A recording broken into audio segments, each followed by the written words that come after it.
Saludos, saludos, hermosos y hermosas. ¿Qué tal?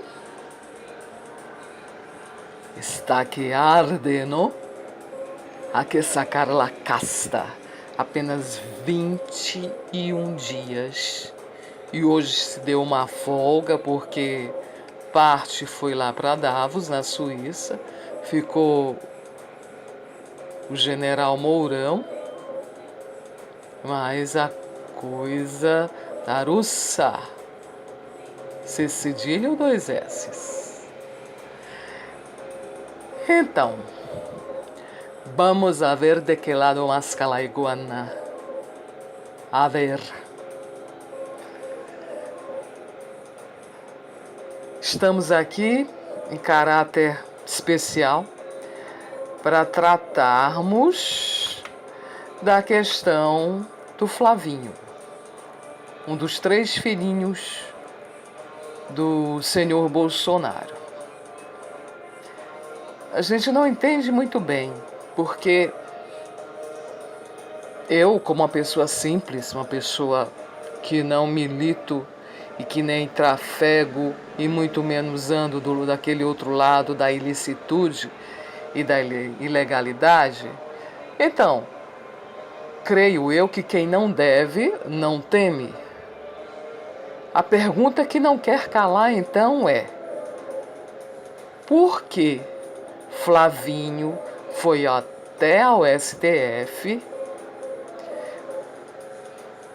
pedindo bloqueio de toda a investigação, invocando foro privilegiado, o qual tanto eles, os filhinhos como o pai, criticaram muito, dizendo que isto era uma estratégia usada por corruptos para conseguirem protelar, postergar cada vez mais as coisas.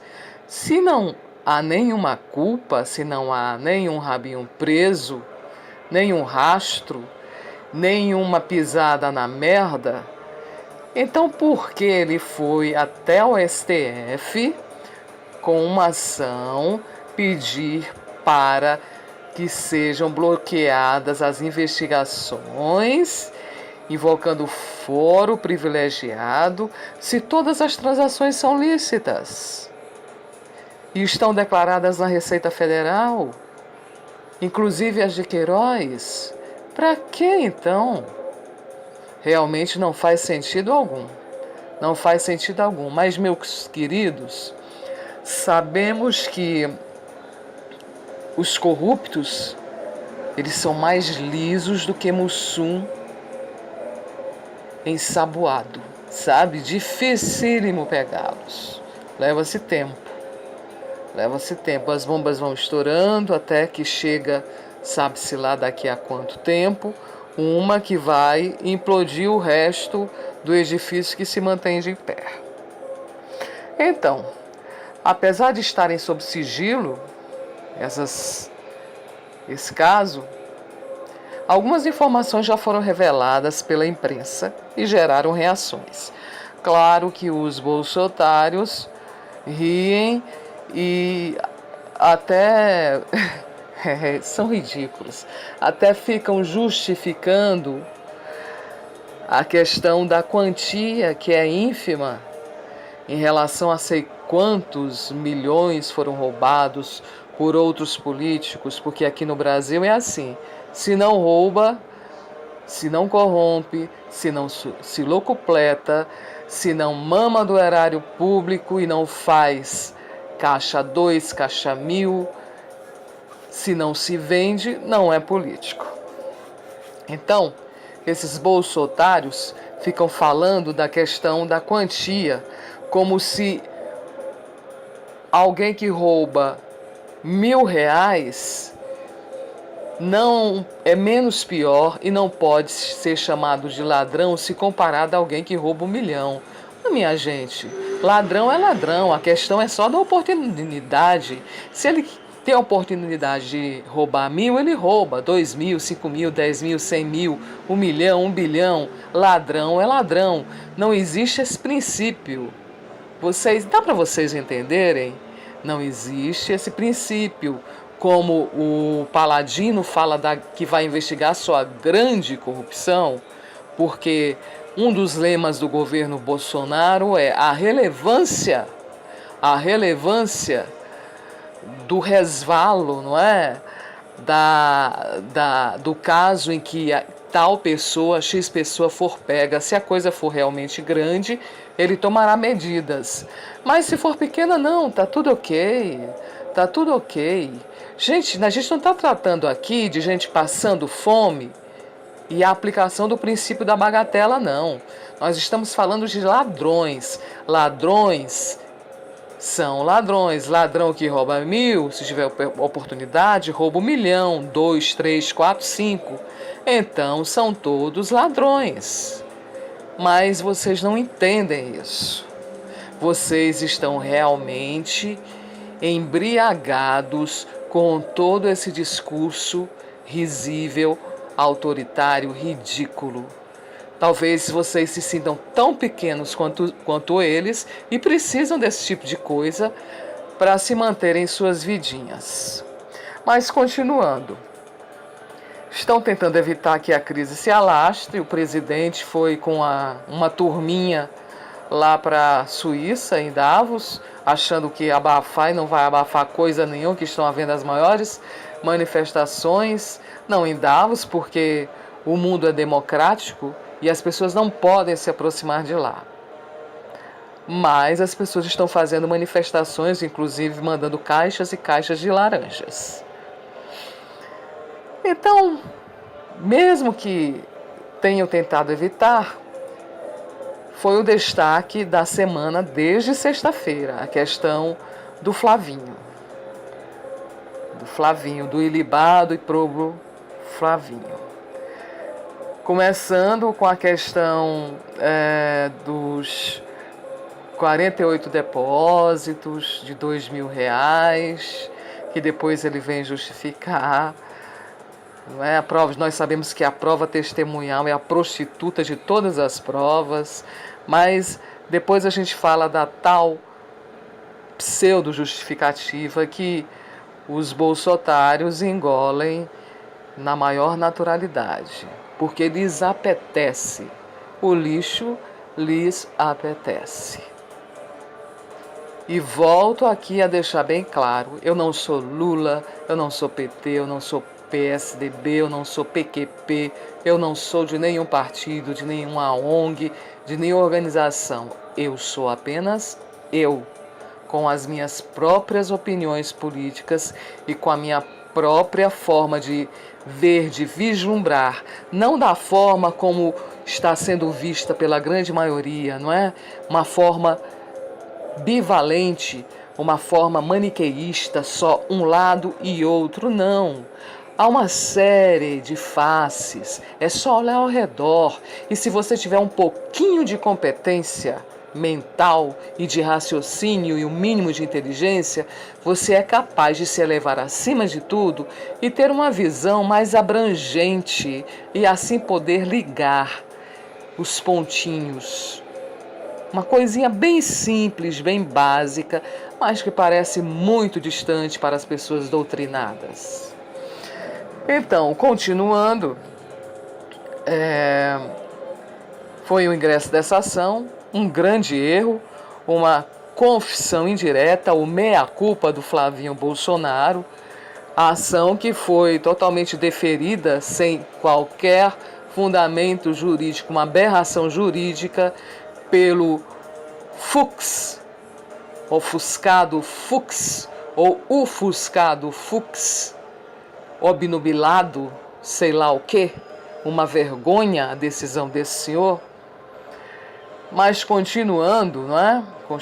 Continuando, tirando as emissoras de chapa branca, que é a Record e o SBT, que agora também a Record vai estar lá junto com a CNN, tirando isso de lado, é preciso dizer que o Flavinho Bolsonaro, ele, não sei onde ele arranja tanto dinheiro, mas ele comprou na planta da Caixa um apartamento, quitou esse apartamento de mais de 1 milhão.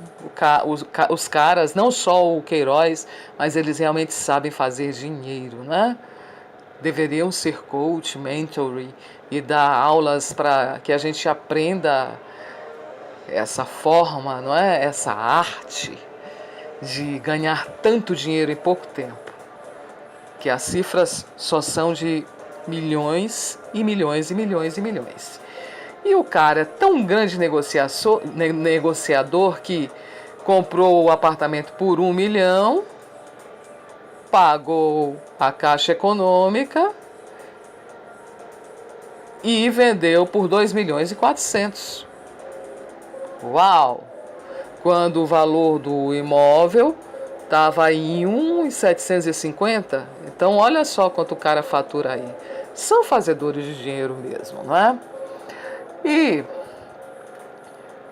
interessante ações aconteceram exatamente entre 2014 e 2017, exatamente naquele período, só para começo.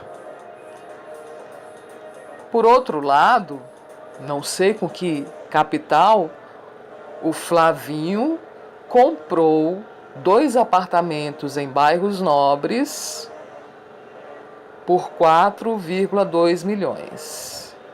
Vamos lembrar aqui também que o senhor Jair Bolsonaro, tadinho, uma pessoa tão simples, não é? Apesar de dizer que comprou a sua casa em um condomínio de luxo de frente para a praia na Barra da Tijuca por 1 milhão, esse imóvel vale mais de 5 milhões. Tem dinheiro por baixo, por cima, por trás. Quem sabe, não é?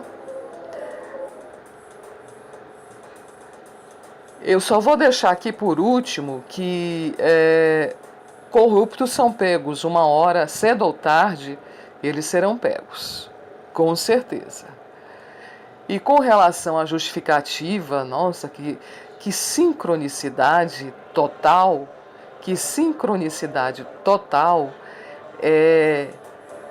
o ex-atleta que comprou o apartamento do Flávio Bolsonaro, exatamente em junho de 2017, julho, ele deu 100 mil reais em espécie da troca que eles fizeram, né, o apartamento por um escritório e um outro apartamento e mais 600 mil reais. Não é? O senhor Fábio Guerra, sabe-se lá quem é. Então, é muito linda, é muito poética essa sincronicidade. Tudo é muito lindo, muito maravilhoso. Os bolsos largos e fartos e abundantes e milionários, assim como tantos outros que estão atrelados a tantos outros governos ocorridos no Brasil, são pessoas que precisam dar aula para o povo brasileiro, para deixar de ser pobre, para a gente deixar de ser pobre. Então, para finalizar, não se justifica como foi conseguido pelo Flávio 4,2 milhões para comprar os... Também não se justifica, isso está ligado ao senhor Jair Bolsonaro, o atestado que ele deu de assiduidade à Natália, filha do Queiroz, personal trainer detesto essa palavrinha, celebridades. Então ela tem o dom da ubiquidade. Enquanto ela estava lá em Brasília, ao mesmo tempo ela estava no Rio de Janeiro, e todas as fotos estavam postadas em seu perfil do Facebook, que foram depois apagadas, mas muitos prints serão apresentados. Por fim,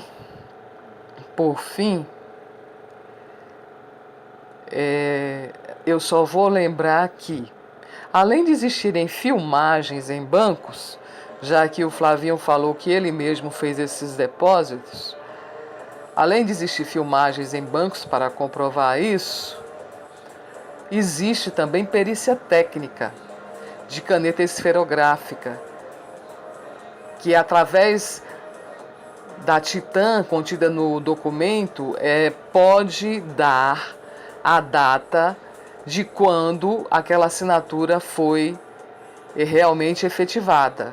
6 meses, 1 ano, enfim. Então é um tipo de perícia que precisa ser realizada. Perfeito, hermosos e hermosas. Então, a coisa eles acham que está justificada, mas as justificativas são ridículas, são débeis, são providas baseadas em testemunhos, a